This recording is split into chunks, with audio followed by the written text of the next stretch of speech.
falha a memória. Profeta Isaías.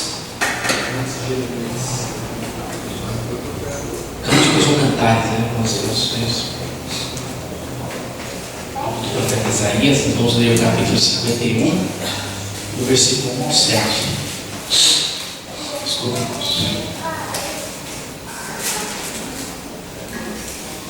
Isaías 51, do 1 ao 7. Agora já está em tela. Eu vou guardar, e aqueles que estiverem sem leitura, procure aí o irmão, compartilhe da palavra de Deus. Amém? Diz assim a palavra do Senhor: ouve-me vós, os que seguis a justiça, os que buscais ao Senhor. Olhai para a rocha de onde fostes cortados, e para a caverna do poço de onde fostes cavados.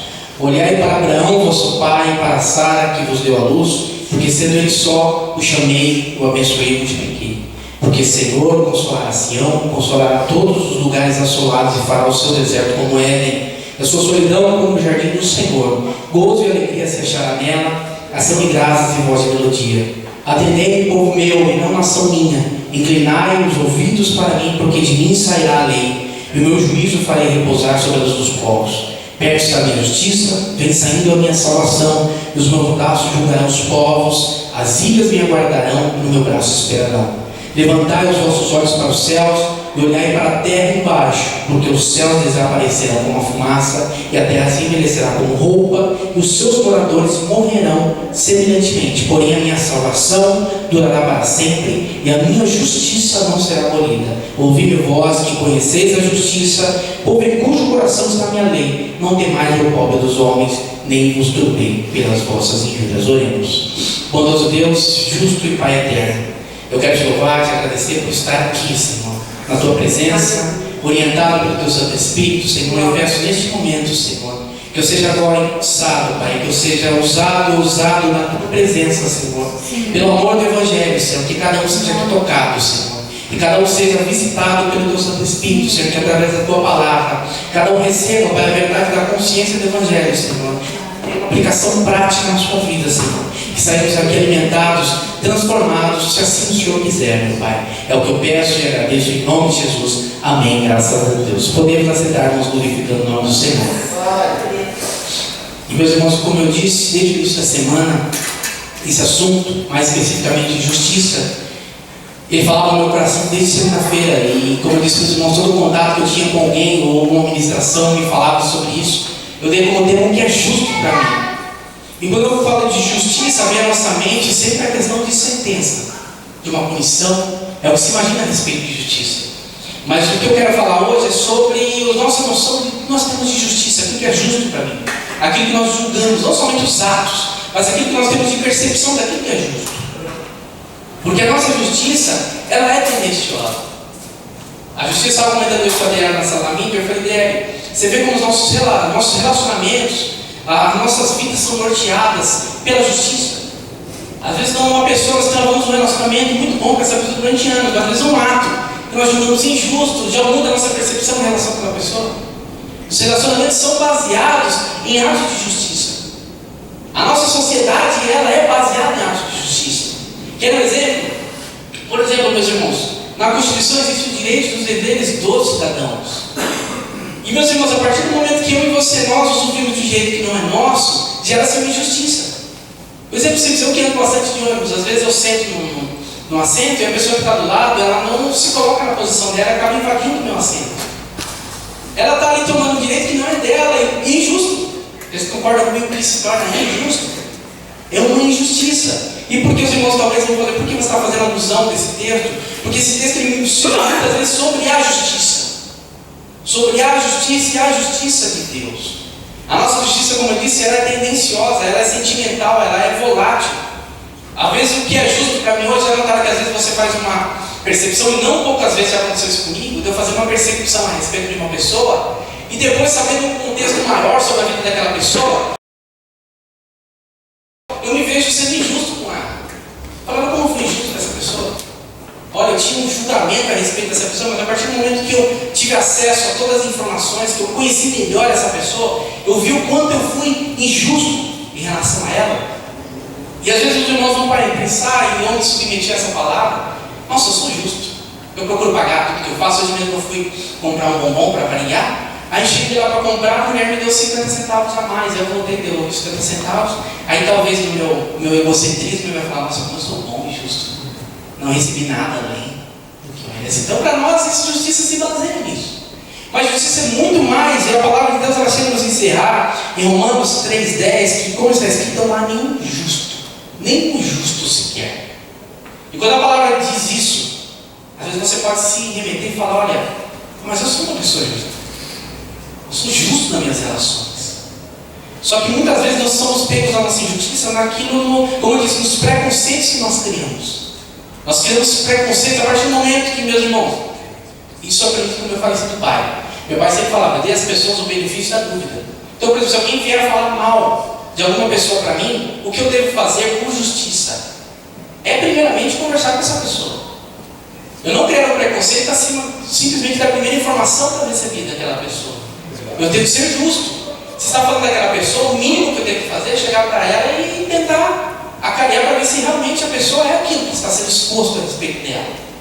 Então acaba se gerando injustiças nos relacionamentos. Isso dentro de família é comum acontecer isso. E eu sempre uso o exemplo de homem e mulher, porque a injustiça, meu irmão, ela anda lado a lado com o amor. Por isso que nos atributos de Deus, os atributos que eu creio que Deus ele se personifica além do amor, é a justiça de Deus. Porque o amor ele não foca com a injustiça. O amor ele não consegue andar lado a lado com a injustiça. Por exemplo, eu convido qualquer cônjuge aqui. Se você vê o seu cônjuge fazendo algo para alguém e não faz para você na mesma proporção, você vai se sentir injustiçado. E falar, por que ali não? E eu também muitas vezes até em relação à família, eu falo, nossa, mas você está sempre à disposição da igreja. Em casa você não está, ele está gerando uma injustiça. Acabam gerando injustiças, meio que instintivamente. E aí, meus irmãos, acaba gerando no coração das pessoas, isso tanto de mim como de você, o sentimento de era algo muito difícil de se lidar, que era a autojustificação. Eu quero trazer o lado ruim dessa coisa de se sentir injustiçado. Porque quando eu e você nos sentimos injustiçados, nós queremos a justiça. Nós queremos a reparação. Nós queremos a restituição. Eu mereço, eu posso, eu preciso, eu tenho que ter isso de volta. Isso gera em nós algo que pode ser muito ruim. Essa autojustificação. E a palavra de Deus ela é justa. Nós vamos ver justiça hoje mesmo. Marcelo citou um versículo que fala, quando Jesus fala, o que é de César, é de César. Talvez na justiça nossa, humana, você poderia falar, mas é Deus. Ele podia muito bem alegar que ele era Deus. E o que aconteceu quando Davi, ele derrotou Golias? Qual era a promessa? Que a promessa seria que a família, a descendência dele, seria isenta de impostos e que ele iria casar com a filha do rei. E Jesus, ele era a descendência de Davi, então teoricamente ele estaria isento de impostos também. Mas Jesus falou, não é justo. É justo. Se é de César, é de César. Deus é de Deus. Então a palavra de Deus ela é totalmente baseada no atributo de justiça. Por isso nós vamos em Mateus 5, 6, falando, bem-aventurados os que têm sede de justiça. Você está falando que nós somos justos, porque como eu disse aqui, a palavra diz que não somos justos. Mas nós devemos ter a sede de justiça. Devemos ter essa vontade de sermos justos a todo tempo.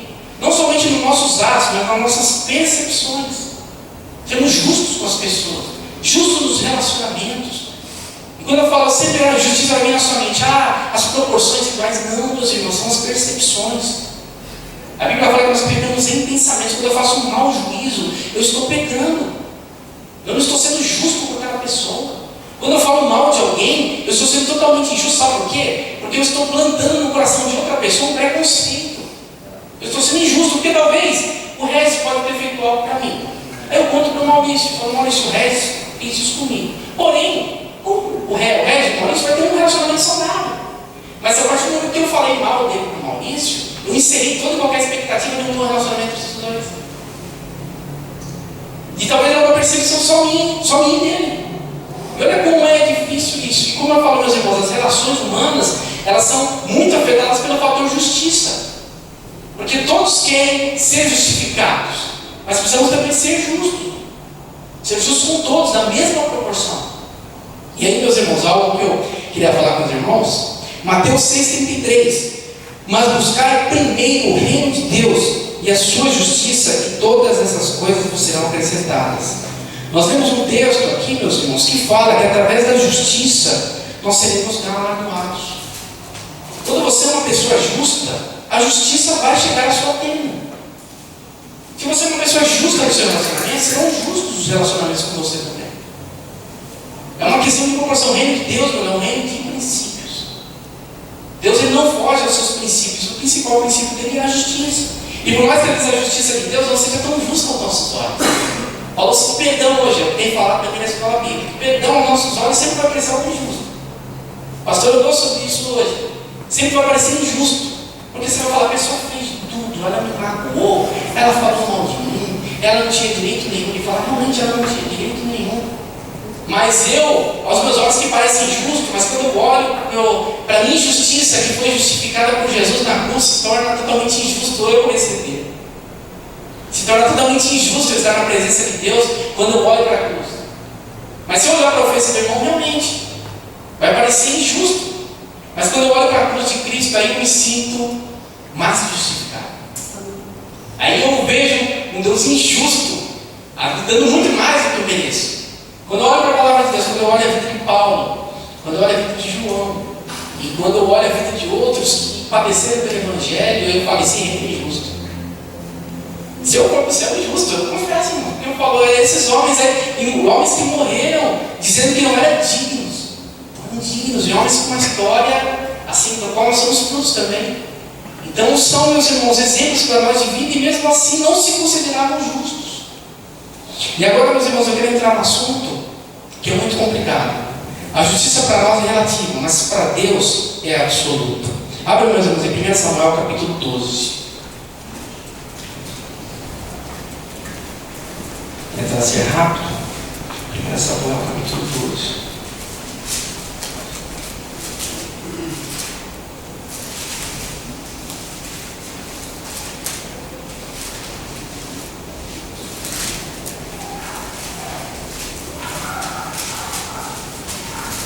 Desculpa, não, 2 Samuel capítulo 12. Só avança mais um livro. 2 Samuel capítulo 12.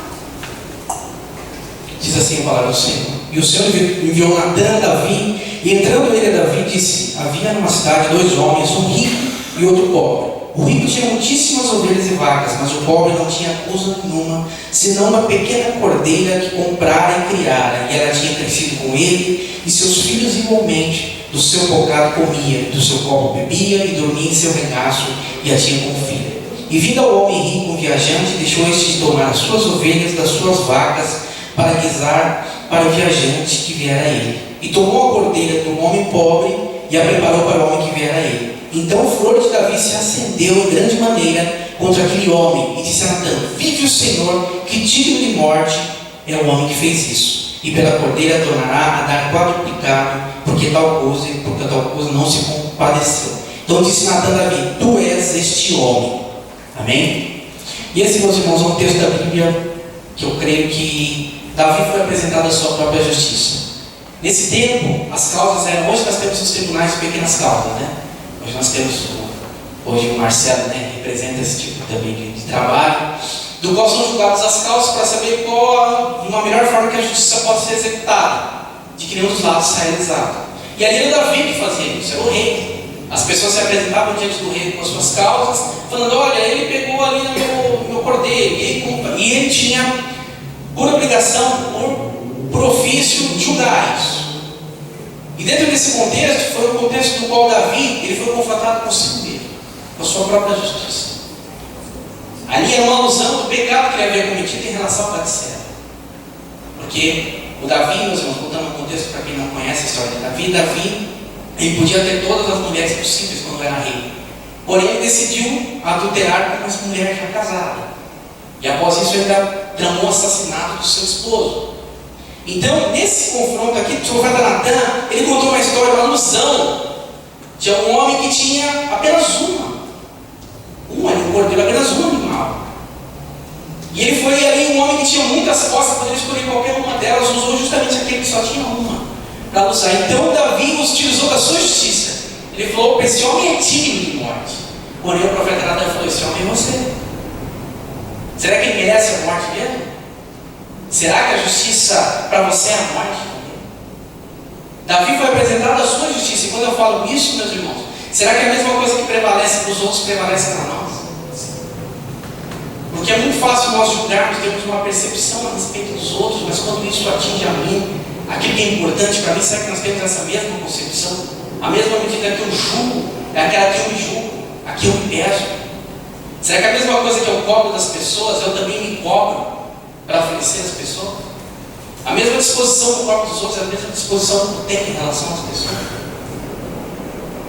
O reino de Deus é um reino justo, é um reino que prega a justiça. E quando eu vejo aqui Davi, mas Davi eu acho que é um personagem extremamente rico de detalhes da Bíblia, porque nós vamos ver mais adiante que ele se arrepende. Ele fala assim: eu pequei.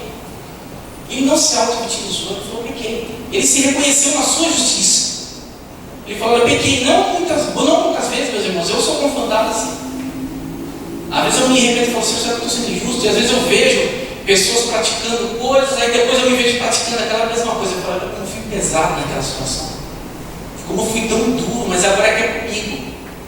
E uma pergunta que eu quero que os irmãos respondam em casa: se você se analisasse como culpado, inocente, qual seria a sua sentença? Você é uma pessoa justa? A partir dessa palavra, a partir do que eu vou terminar de pregar aqui, se você realmente pode ser considerado inocente ou culpado, essa resposta para você é muito particular. Mas dentro dos padrões que é a Bíblia, porque eu falei, a justiça para nós é relativa. Eu citei uma vez aqui em escola bíblica, no caso de um casal. Vamos colocar aqui. Um cônjuge chega para o outro e fala, por exemplo, tem uma esposa, a esposa chega para mim e fala: olha, ou melhor, eu chego para ela e falo: olha, estava no trabalho, me envolvi com uma pessoa, enfim, eu estava fraco espiritualmente, enfim, aconteceu e a carne é fraca. Eu vou utilizar esse argumento. Porém, se for o inverso, minha esposa chegar para mim e falar: olha, estava no trabalho, me envolvi com uma pessoa, estava mal espiritualmente, a carne é fraca. Aí eu vou falar: irmão, a carne é fraca, mas você pode correr, que se eu te alcançar, a carne vai ser fraca mesmo. Porque o juízo será outro. É diferente quando você é o atingido da história. Por isso que a Bíblia determina uma justiça única. A justiça de Deus impede para mim e para você não julgar ninguém. Porque nós somos tendenciosos. Por isso que a palavra de Deus ela deve ser o nosso centro de todo e qualquer julgamento. Porque, como eu falo, o peso vai ser diferente quando é para mim. Quando são as minhas coisas, o peso vai ser diferente. Outra coisa que eu quero falar, meus irmãos: quando questionamos a justiça de Deus, somos murmuradores. E por que eu queria falar disso, meus irmãos? Porque o cristão, nós temos que entender, temos que ser sinceros. Ser justo é ser sinceros consigo mesmo. Às vezes nós passamos situações na nossa vida por causa das nossas escolhas, por causa das atitudes que devemos tomar. E muitas vezes ficamos: ó Deus, por que Deus fez isso comigo? Por que Deus se permitiu? E meus irmãos, pode chegar todas as pessoas bater no seu ombro e falar: ó irmão, tranquilo, Deus vai entrar por você. Mas dentro de você, você sabe que aquilo você escolheu, você podia evitar, você podia escolher outro caminho, mas você, eu acho, meus irmãos, que sabe o problema desse auto-vitimismo, principalmente em relação a Deus, que as pessoas vão começar a duvidar de Deus a partir da sua atitude. As pessoas vão olhar para a sua vida, se você é uma pessoa que está sempre na igreja buscando a Deus, as pessoas vão questionar e falar: mas que Deus é esse? É um Deus de justiça? Porque ele busca a Deus. Ele busca. Eu não estou falando que o crente não vai ter problema. Eu estou falando como o crente lida com o problema. Já foi pregado que tem um crente deep hard, que fica: ó céus, ó vida, ó azar. Parece que o viver é uma dificuldade, não é uma graça, não é uma bênção de Deus. Mas a partir do momento que eu fico murmurando, as pessoas ao lado vão falar: mas que Deus é esse que você serve? Que Deus é esse que você busca tanto, que você se entrega tanto e não muda a sua vida? Cadê a justiça desse Deus? Esse Deus não olha para o seu sofrimento, esse Deus não olha para a sua vida. E quando na verdade nós sabemos que é fruto das nossas atitudes. Eu podia cometer porque eu falo: ah, meu Deus, hoje eu não jogo mais futebol, coitado de mim, por que Deus permitiu isso? Meus irmãos, eu tinha dores na minha perna bem antes disso, tinha convênio médico. Por que eu não procurei um médico? Não foi de uma hora para outra, eu levantei, não tive sintomas, eu tive problemas. Então às vezes nós temos problemas de saúde: mas meus irmãos, mas é um fruto de uma vida desregrada. Quem é que nunca ouviu que precisamos ter uma alimentação saudável, praticar exercícios, Quem é que nunca ouviu isso? Todo mundo ouve isso, mas quando nós temos problemas lá na frente, Senhor, me ajuda, Senhor. É o inimigo se levantando na minha área da saúde. É o inimigo que está furioso com a minha. Não é inimigo, é a picanha. É a picanha no final de semana. É o seu desregrado. Então não é Satanás, é como espiritualizar tudo. É a justiça. A Bíblia fala, meus irmãos, o que nós plantarmos, nós vamos comer. Deus não se deixa escarnecer. Não tem como a gente plantar banana e colher maçã. Esse é o princípio de Deus. Então, quando nós ficamos nos auto-vitimizando, meus irmãos, eu confesso que quando eu tive essa lesão, muitas pessoas foram surpreendidas pelo meu testemunho, porque pensavam que eu estava batido na cama, mas eu resolvi olhar a providência de Deus dentro do que aconteceu. Eu não ia ficar chorando porque eu sabia, eu tive a oportunidade de correr atrás. Eu tive a dor, eu tive todos os meios para correr atrás. Então eu estava colhendo fruto de um descaso meu. Mas também eu vi a graça de Deus me alcançando. Então essa é a postura que eu e você, como cristão, devemos ser justos. Justos consigo mesmo. Porque como eu falei, as pessoas talvez possam ver você agora e vão ser tomadas de compaixão. E a compaixão, meus irmãos, ela promove isso nas pessoas, né? A compaixão é a pessoa ver você pode ter um mar embaixo com aquela pessoa, mas você vê a pessoa numa situação difícil, numa situação de perda, uma situação de lamúria, assim, você fica tomado com um sentimento de compaixão, mas a pessoa por dentro se já sabe. A culpa é dela, ela está passando naquilo. Por quê? Porque é uma escolha que ela fez. Mas essa auto-vitimização, ela acaba, meus irmãos, trazendo um mau testemunho de Deus. Nós pegamos um Deus injusto, um Deus que não é galardoador daqueles que buscam. Adianta falar, meus irmãos, Deus é o galardoador daqueles que buscam. E eu estou buscando a Deus e estou murmurando, eu estou reclamando, e assim eu estou numa situação que foi fruto das minhas escolhas. E eu vejo mais para frente, vamos aproveitar o texto de Davi. Quando eu vejo Davi, após esse ocorrido, que o profeta Natan, ele fala sobre as consequências do seu pecado. Ele fala de uma consequência muito grave, que seria a morte do filho dele, que teve com Betseba. E eu acho interessante a atitude que Davi tem quando ele fica sabendo da morte do filho. Ele ouve aqui, a partir 12, 19. Viu, porém, Davi que os servos falavam baixo, e entendeu Davi que a criança era morta. Pelo que disse Davi a seus servos, é morta a criança? Eles disseram, é morta. Então Davi se levantou da terra, se lavou, se ungiu e mudou de vestidos e entrou na casa do Senhor e adorou. Então veio à sua casa e pediu pão, e lhe puseram pão e comeu. E disseram a seus servos, que é isto que fizeste? Pela criança viva jejuaste e choraste, porém depois que morreu a criança, te levantaste com este pão? E disse ele, vivendo ainda a criança, jejuei e chorei, porque dizia, quem sabe se o Senhor se compadecerá de mim e viva a criança? Porém agora que é morta, por que jejuaria eu agora? Poderia eu fazê-la mais voltar? Eu irei a ela, porém ela não voltará a mim. Uma atitude madura de Davi. Davi sabia que aquilo foi consequência do pecado dele. Mas eu, meus irmãos, eu conhecendo como ser humano, ia tentar dar um jeitinho. Falar, Senhor, já te busquei, Senhor, talvez para a pessoa do lado, o Senhor foi tão cruel comigo. O Senhor foi tão, me auto-vitimizar. Mas Davi, atitude de homem, por isso que a Bíblia cita Davi como um homem segundo o coração de Deus. Era um homem com H maiúsculo. Era um homem que foi sincero consigo mesmo. Ele, diante dos outros, ele não disse, mas ele falou, é um castigo justo que eu estou merecendo. E nem por isso eu vou deixar de louvar a Deus. Nem por isso eu vou deixar de adorar a Deus. Foi o que Davi fez. Ele tomou uma postura de vítima. Uma vez eu ouvi isso na internet, eu achei interessante, essa frase marcou na minha mente. Deixe de ser a vítima da sua história e seja um personagem dela. Nós às vezes somos vítimas das situações. Nós somos as vítimas de Satanás. Mas quando nós já fomos justificados por Cristo na cruz, nós temos uma vida eterna, um Espírito Santo que nos conduz, mas nós escolhemos sempre o papel de vítima na nossa história. E nós venhamos, irmãos, a partir desta noite, sermos os personagens da nossa história. Não ficarmos tentando nos justificar no injustificável. Tentar ser mais justo dentro dos relacionamentos e que essa justiça passe primeiro dentro de nós.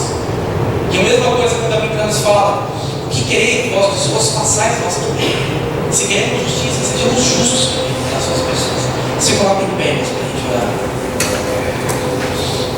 Maravilhoso Deus, Pai eterno.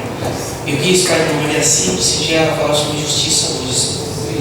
E o Senhor, meu Pai querido, mais justo, meu Pai, aquele que sabe as intenções dos corações, nos sonda, Senhor.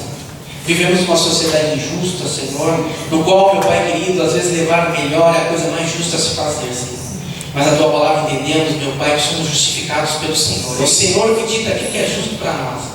Então nos ajuda a não sermos injustos nas nossas relações, nem na nossa relação em relação ao Senhor e nem às pessoas, mas tenhamos a aprender, Pai, que a justiça pertence ao Senhor, o juízo pertence ao Senhor, a sentença pertence ao Senhor, Pai. Livra-nos de sermos julgadores, meu Pai, e sermos justos, Pai, através do amor, o amor que não suspeita, aquele amor que não suspeita mal, que não folga para a injustiça, o amor que é benigno, Senhor. E abençoa, Pai, essa igreja, essa casa de oração, Pai, que os nossos relacionamentos, ó Pai, não somente dentro da casa de oração, mas na nossa família, na vizinhança, onde estivermos, ó Pai, seja baseado na justiça, Senhor. É o que eu peço e agradeço em nome do teu amado Filho Jesus Cristo. Amém. E graças a Deus, agradeço por oportunidade.